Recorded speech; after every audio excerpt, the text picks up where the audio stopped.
Vote ahead of ahead of Election Day. Voters lined up at polling places all across the Commonwealth to cast their vote. Shane Fordham has more.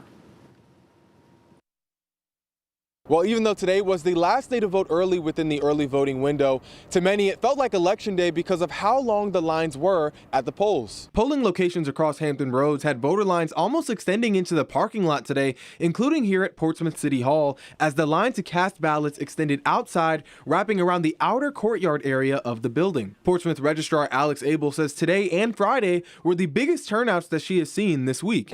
Well, working in elections, you always want to see turnout. That's what it's about, and I'm happy the voters are here. Voters are not waiting until Election Day to be counted, a realization that many were happy to see. On one hand, I'm kind of not surprised. I was born and raised in Portsmouth, and it's always been like a decent turnout. This is a city of people that like to push for change. That's a great sign, and I hope that this is a record-breaking voting year. I really do. It's a very important time in our nation. Earlier today, polling officials in Portsmouth said they expected to have at least a few thousand ballots casted by the end of the day today. At the end of the day yesterday, we had about 10,000 people, over 10,000 people voting from September 20th through yesterday, Friday, November 1st. I expect at least 13,000 people to have voted by the end of the day today.